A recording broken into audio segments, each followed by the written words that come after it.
Good morning. So today I want to cover the aspects of visual inspection. I've got a number of samples here, and the same as you have done previously, where I want you to grab a piece of material or a piece of your welded one of your welded projects that you've done, or a practice plate or whatever, what have you. I'm going to ask you to do the same thing here.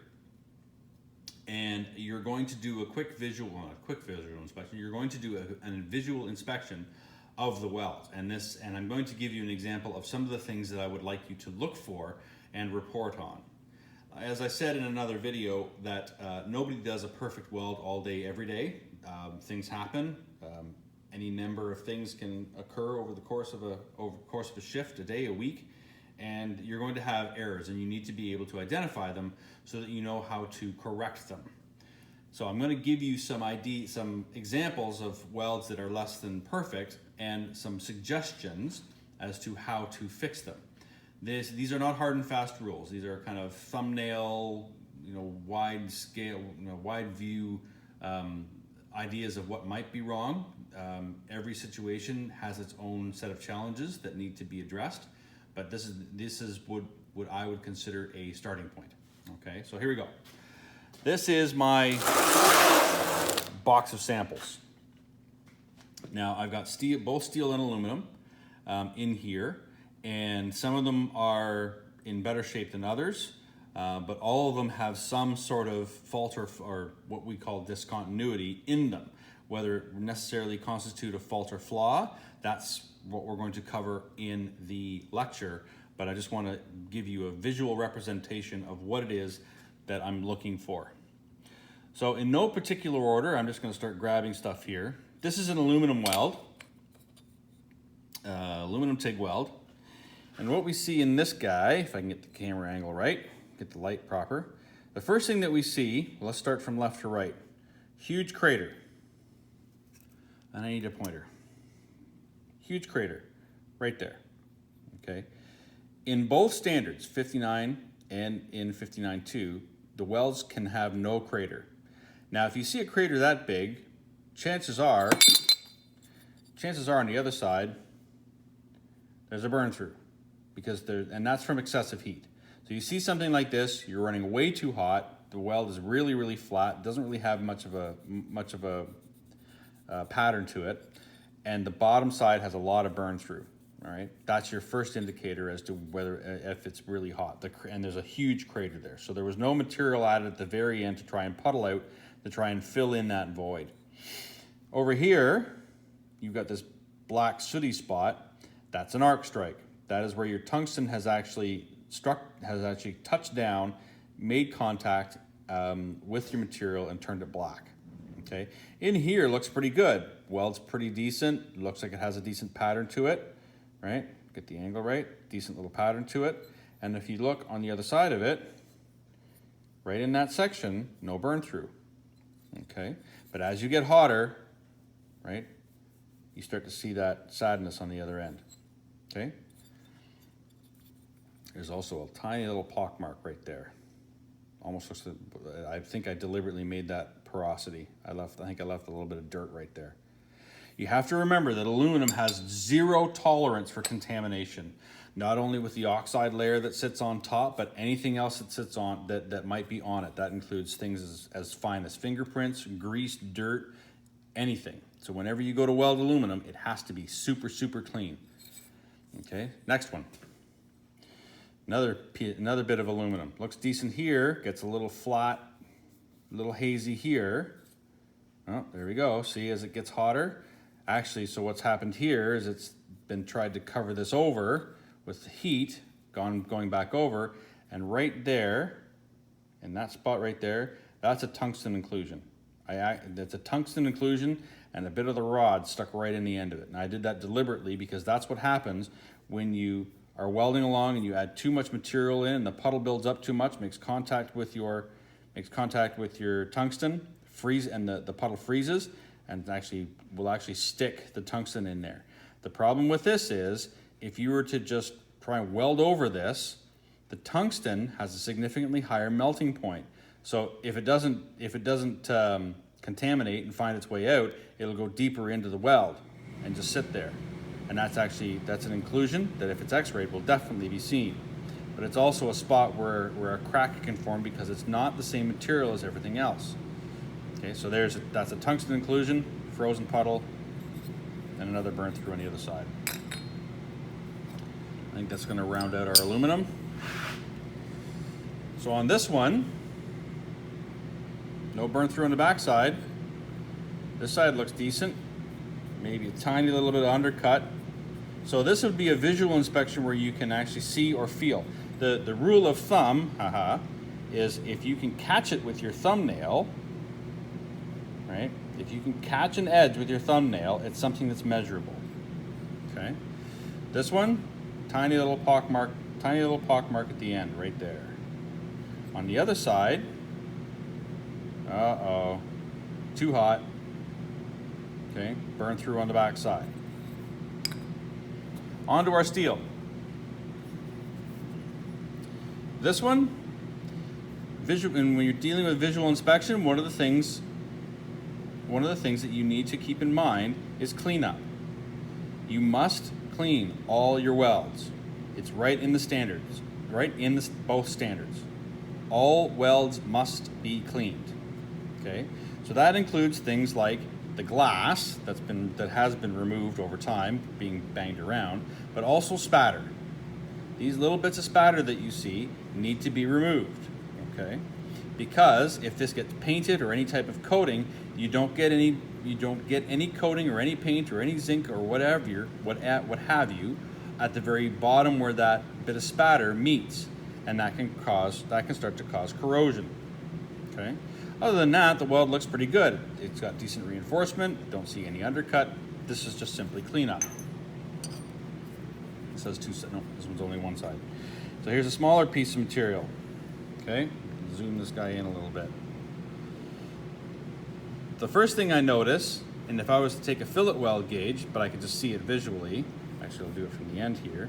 If you look, if I can get the angle right here, the leg length is improper. That weld is really, really low on this leg, not on this leg.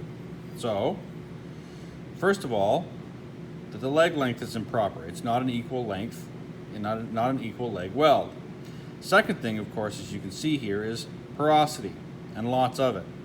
So whether the gases run low on the bottle, or whether there's just not enough coming through from your regulator, or whether the electrode stick out is too long so that you've got your gas cup way out here instead of having it in tight, you've got porosity. Now there are permissible parameters for porosity, and we're going to cover that in the lecture. So, but you have to keep in mind though that this type of porosity, never good. When you see this kind of porosity, you should investigate. Take a grinder, grind it out, see if it goes any farther either way. But either way, right, in any case, you should always try to investigate and make sure that the porosity doesn't go deeper or farther, because it can lead to a leak path. And remember, that porosity doesn't have any strength. That section of the weld has zero strength. So this is a quick weld with 6010. Now it doesn't look very fantastic, but 6010 roots never look wonderful, and you probably have all experienced that by this point. The one thing that really note at the end of this is the crater at the end. Okay, in the standard, there can be no craters. I need to add a caveat to that point. When you are doing a CWB weld test, you need to leave that crater in your stop starts. You are going to fill that crater back in, and that is going to finish your weld. But in the interim, as you are doing your weld test, you want to leave a slight amount of a crater there, because that gives you a pocket to restart your weld. Okay. Now, so you've got your weld going across here. The first thing, like I said, I noticed is the crater here. The other thing that I'm going to make notice is that the weld size changes from here to here. So the speed changed. Faster, slower, slower, slower, slower, slower still, and then quickly just pull the rod away before you give it a chance to fill in the crater. Okay. The other thing is that there's still a lot of slag left over on top of this, and that needs to be cleaned. Again, clean up. This is a TIG weld. Okay, this is what a TIG weld looks like when you get a tungsten inclusion in the end. Looks very similar, right? That's porosity. Actually, it's not necessarily, it is really considered porosity, but in this case, there simply just wasn't any filler added. Welding across, skip ahead, no filler, filler again, because you've got a spot there where there's no, there is no filler there, okay? And the other thing is that this is an incomplete weld. This should be welded from here to here. So that's an incomplete weld as well. This one is a bit of a trick, and you have to look carefully to see why. This is silicon bronze welded on mild steel. Now, technically, there's really nothing all that wrong with this weld. It's good and smooth, there's no burn throughs, right? Bit of a pocket at the end of there, there's a crater at the end of it. But this is a property deficiency. This is using the wrong filler metal on a weld joint. And unless it specifically says use silicon bronze on your steel, this is not going to give you the results that you want. You've got contamination issues in here. And this goes back to the second week of metals where I talked about the dilution rate. Who knows what the composition of this weld is right now, okay?